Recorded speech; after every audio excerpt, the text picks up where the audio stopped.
Cyberpower PC giveaway is currently running. Click on the link in the description for a chance to win some awesome gaming equipment.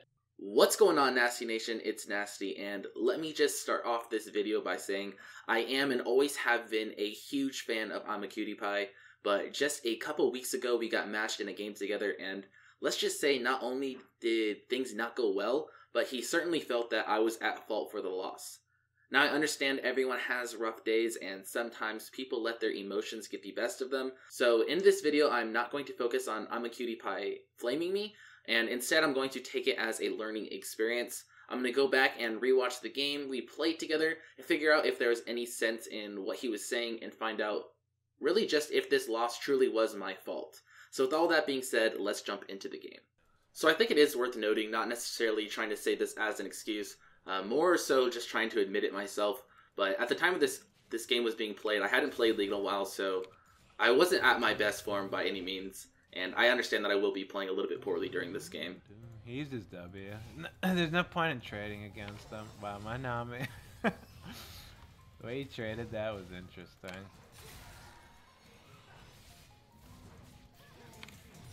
Definitely a new take on trading with Nami. So right there you can kind of see right away where I kind of messed up. My mechanics are a little bit off. What I wanted to do there was go in for the auto attacks. I didn't get in range of the auto attack. After that I tried to use my W on myself to then bounce it off, but wasn't in range for the W bounce off either. Damn. She skilled her ability so late there. I don't think I skilled up my ability late there. I just don't think that we were potentially going for any more of an extended trade. I thought the trade was kind of over with, but then the fact that he kept running forward made me think that he was trying to do something. So I then used my E. So again, he kind of gives me a comment, but it's well deserved because it wasn't really necessarily the best use of my abilities. So as we just saw on the minimap, Rek'Sai is in the top side, so we're pretty free to do whatever we want in this situation.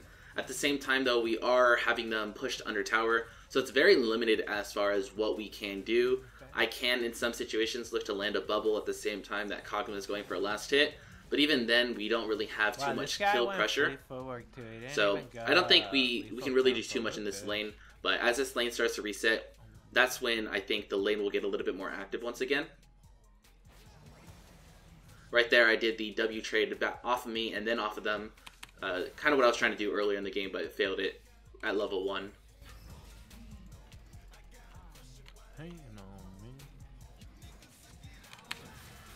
Right now I just dropped my first ward. I know that Rek'Sai was top, but he might have recalled. So he's probably looking to back and then come bot if anything. And right as I say that, he does show up bot. So now we're backing off. We're playing a little bit safe. We don't want to give away that we know that he's here. We want to waste as much time as we possibly can. But at the same time, this is now another situation where we're kind of forced to not play as aggressive as we might have liked to. The first example was because we were under tower, or had them under tower rather. And this time, Rek'Sai is kind of sitting here. We are able to play this pretty well, though. Landed the bubble. Unfortunately, he had to waste a flash. But I think that overall was a perfect trade. I don't think there's anything either of us could have done differently. Maybe his positioning was off a little bit, but I think it worked fine. Even now, though, we have to respect the fact that Rek'Sai could very much be nearby. And if I remember this game correctly, I think he does come back. At the same time, though, you know, again, we are looking at them being under the tower, and the only situation that we can have anything done is if I land a bubble. But as you see there, I just used my bubble, missed it, and didn't really get anything accomplished. Feels bad. I have him so low on here, but I just don't have a jungler right now, so... Now he's talking about the jungler, which, you know, I'm fine with. He's talking a little bit more about the jungler than me, so anytime the pressure's off of me, I kind of like that. At the same time, though, I don't really think our jungler could have done much here with the fact that they are so far under tower. He played that so poorly. What the fuck? Alright, so now he's saying I played this poorly, so let's just go back real quick and see what exactly he's talking about, because I didn't personally see it. Damn. If he had autoed and fucking done his Q, we would have just killed that guy right there. So again, he's relying on me to land the Q. I don't think my Q was still on cooldown from earlier. But I think I was just not confident in the fact that I could land my Q, because I had thrown it twice already while they were under tower, and we weren't really successful in getting anything.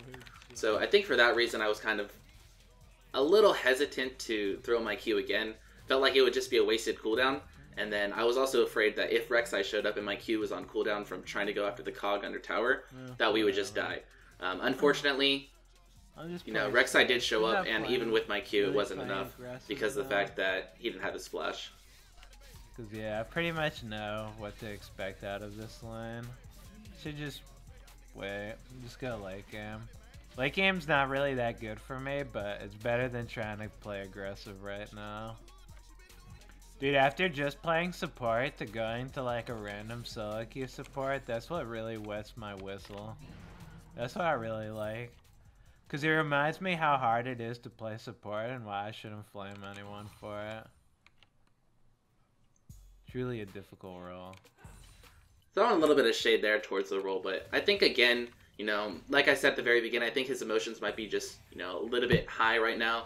And I did do a little bit of research after this game was played because I was a little bit curious why he was being a little bit more aggressive than he usually is. And he was on a losing streak, and I think that whenever a streamer's on a losing streak, it can kind of get them in a bad mood. So, I kind of understand where he's coming from. Like, any damage I put on them's pointless because I don't have a jungler and my Nami doesn't know how to play aggressive, so it's better if I just don't put myself in harm's way for now. He's saying that he doesn't really want to play aggressive because I'm not going to play aggressive. And I just want to add to the point that whenever I play with a higher ranked player or professional player or anybody that is necessarily proven to be a really good player, I try to learn from them during the game itself, not necessarily just as I am now with looking back at the games. So what I mean by that is I'll try to stick to whatever playstyle they are showing me because they must know more than I do. So as you can see throughout the last 30 seconds or so, he's been very, very passive, just kind of standing still, last hitting the minions. So that was a sign to me that he doesn't want to play aggressive. This guy decides to play aggressive, I'm all for it. So again, he's saying right there that if I play aggressive, that he's all for it. But at this point, I was down to play aggressive. We had been shoving them under tower for the majority of the early game. But as I see him playing passive, that's my sign. The way that I took it is now he wants to play passive, so I'll just go along with it. Again, I think that we could have won this lane. Nami Kalista is definitely a strong lane. So I was willing to continue to play aggressive as we were, but I just felt like he didn't really want to do that, so I kind of stuck with it. Had I been listening to his stream at the time, I think I would have been able to understand exactly what he was wanting. And instead, he was doing exactly what I was trying to do. He was adapting to my playstyle where I was trying to adapt to his. It's a little bit of just miscommunication there for sure. This guy actually just not going to do anything? Dude, go fucking play aggressive. So again, I wish I could have been, in voice comms with him or at least listening to what he was saying during this time because I was just trying to do whatever it was that he wanted to do. And I truly did feel that he wanted to play passive, so I was playing passive. And then another thing worth noting is as this fight breaks out, I got creeped blocked, so I wasn't there quite as fast as I would have liked to be. On top of that, I tried to do my layered CC, R into Q, and flash Cog flashed it. This is the kind of support that I live for, the one that has me be the tank. And again, the only reason he kind of tanked there was because... go tank the tower, you stupid fuck. Because I got creep blocked. Here he is asking me to tank the tower, but I'm well aware that there are junglers nearby, and that they have TP. So that's why I didn't want to go in there. Oh yeah, we fucking lost this game, dude. There's no fucking winning this shit. Oh, I feel like that was actually pretty understandable. After that entire gank played out, I got creep blocked, so we didn't get the fight the way that we wanted it to, and it just went really poorly. I think at that point it was just best to back off. And after all, we did get some of their sums, so we could have easily just repeated the gank. Instead, they tried to force a play under the tower, and then they wanted me to dive, or at least he wanted me to dive. But knowing that they had TP up and that their jungler could be nearby, I knew that was a really bad play to go for. That's why I didn't really go for it. I mean, he's not playing that badly, but I think that me and his playstyle definitely don't mix. I think Imaqtpie hit the nail on the head with that one statement right there, that our playstyles weren't mixing. Overall, I would say I'm more of a passive player. I'm not necessarily the Thresh Blitzcrank kind of champion player. I would say that I do tend to play more caster supports and a little bit more passive. But on top of that, just to make things worse, as I've already mentioned so many times, I thought he was trying to play passive this game, so I just wanted to go along with it, and for that reason I was playing even more passive than usual. So I couldn't agree more with that one statement that he just said.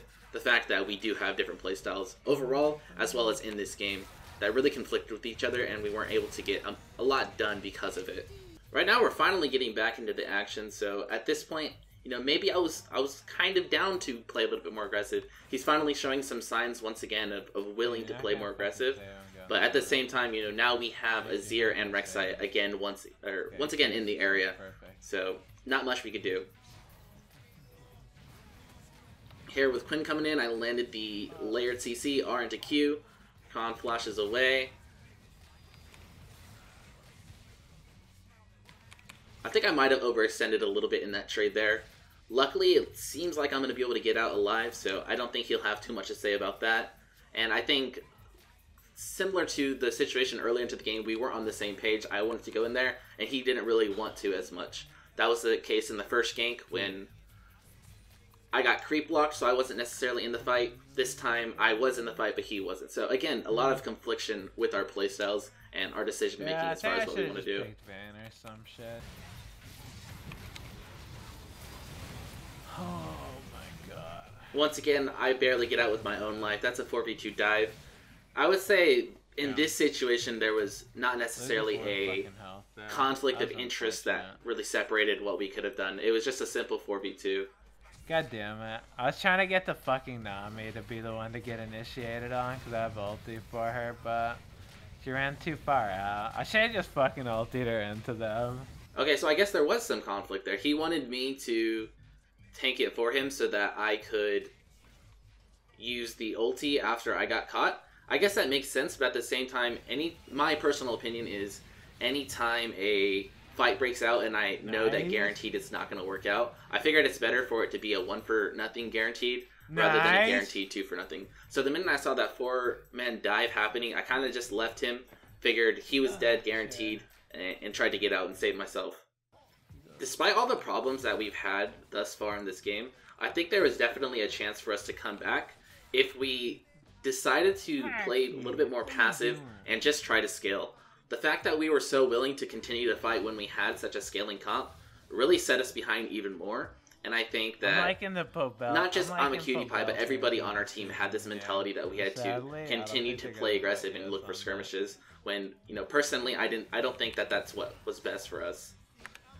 No, I can't carry. You need to do something. Once again, just not to sound like a broken record here, but it's really just the same things over and over. I felt that he wanted to play passive, so I was also playing passive. Once again, like I've also mentioned though, is as soon as he started showing signs of aggression, I was right there with him. He decided to go for an ulti, then flash forward, so I'm right there with him. This time I got zoned out of this fight because the Kog'Maw passive zoned me out, and I ended up having to run away from it long enough so that my heal would come back up and heal and then run away. So luckily I almost survived this and still died though. Like he was nothing. Once again, I think that I was in that situation showing that I was very willing to play aggressive as long as he was willing to do the same. But when his body language, or at least his character's body language, is showing that he's not willing to play aggressive, more times than not I'm just going to follow along with that because, again, I don't have voice communication, so I don't know what he wants. So if he's playing passive, I'm just going to be right there with him. I think for sure we were showing signs that we could in fact win this game. Not to be a spoiler here, but we do go on to lose this game simply because, you know, in my opinion, I think we played too aggressive with a scaling composition. When there's 25 kills in this game, not only 19 minutes in, and ideally what we want to be doing is scaling, that kind of is a guaranteed sign that we are not playing to our win condition and that we are playing far too aggressive for a scaling composition.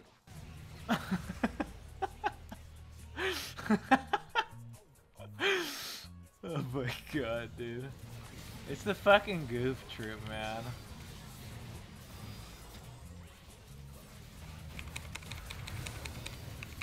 Now that fight's breaking out, I use the ulti to peel off Camille, land the double bubble. And we have made the mistake of not playing to our win condition, which was scaling, but now we're seeing that the enemy team is also failing to play to their win condition. When they're that far ahead, they could easily just group and kill us off very, very easily. The fact that they're splitting up and letting us pick us off is keeping us in this game. Unluckily, we overstayed there. We had the 2 free picks, and we could have just backed off and taken the win and been that much closer to coming back to this game. Unfortunately, we had a couple people overstay, fight a little bit too long, and we ended up going 2 for 2, which isn't the worst thing in the world, but given we were ahead in the 2 for nothing, that's not, of course, what we wanted to happen.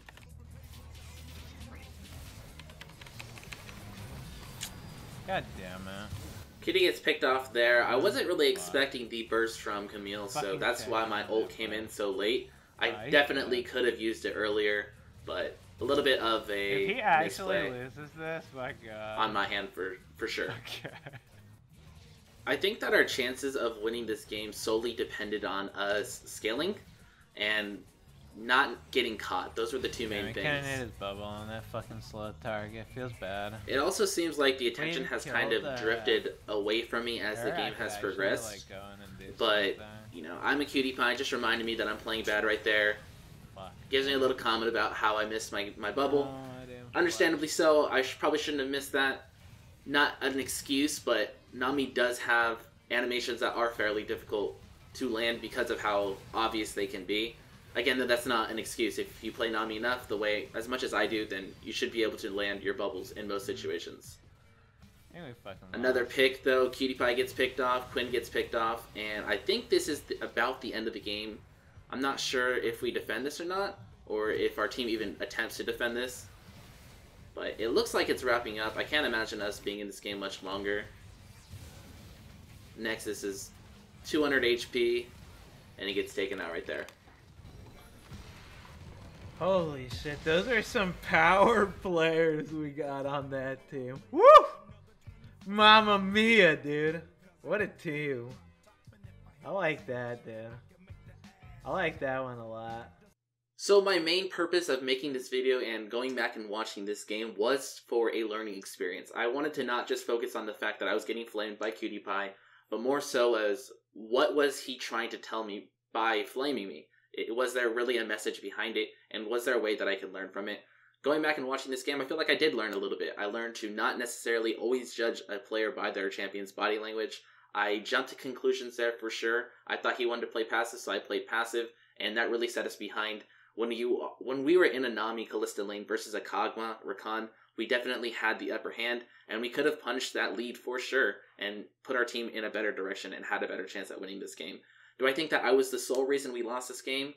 No, not necessarily. I mean, I went 0-1-8. I know that KDA doesn't mean everything, but I wasn't feeding by any means. I think that the main reason we lost is because people got picked and we weren't playing to our win condition, which was scaling. So I think that overall, I did learn a little bit, and I don't think this game was entirely on me, but nevertheless, I did learn quite a bit from watching this game. And I do think it's important to note that I still am a huge fan of Imaqtpie. I think he's a really cool and a really funny dude. I just wanted to take this opportunity to learn from it. So I hope you guys enjoyed. I hope you guys were able to learn something the same way that I was able to learn something by watching this.